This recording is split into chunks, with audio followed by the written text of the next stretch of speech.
The Water Babies, A Fairy Tale for a Land Baby, is a children's novel published in 1863 by British professor, clergyman, and social reformer Charles Kingsley. Originally intended as a satirical response to religious and pseudoscientific critiques of Charles Darwin's On the Origin of Species, the book unexpectedly found widespread popularity and became a lasting part of British children's literature. The story centers on Tom, a young chimney sweep who, after a series of misadventures, including an infatuation with a wealthy girl named Ellie and being chased from her home, falls into a river and drowns.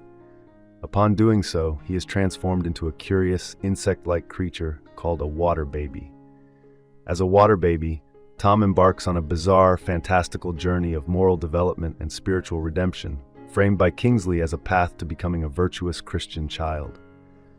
Although praised for its whimsical tone and humor, the novel has drawn criticism for its outdated and offensive depictions of various groups, including Jewish people, Americans, and the poor.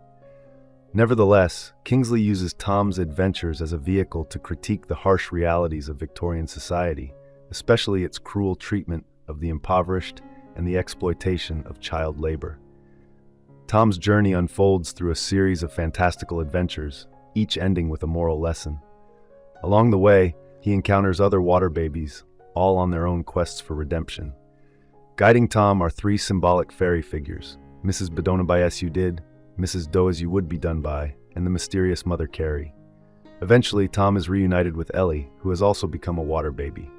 Tom's former master, Grimes, also meets a watery fate, drowning and transforming like Tom. However, due to his past cruelty and misdeeds, Grimes is condemned to the world's edge, where he faces torment. Tom's final challenge is to rescue Grimes and guide him toward repentance. Grimes ultimately succeeds in atoning, earning a second chance at life.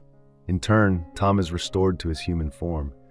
He grows up to be a brilliant scientist, contributing to developments in railways, engines, weaponry, and telecommunications. Ellie, also returned to human form, is reunited with him, though, in an ironic twist, they never marry. The narrator slyly notes that only princes and princesses get married in fairy tales. In its final moments, the Water Babies pulls the rug out from under its own narrative authority. The narrator reminds readers that they've just heard a fairy tale, casting doubt on any claim to absolute truth. Kingsley uses this ambiguity to critique rigid religious doctrine and the overly didactic literature of his time. Instead, he encourages readers to question what they're told, suggesting that, since all stories are created by imperfect humans, even moral truths must be approached with discernment. The novel ultimately reflects an agnostic perspective, advocating for independent judgment over blind faith in any moral system. Thank you for watching. If you enjoy this video, leave a like and subscribe.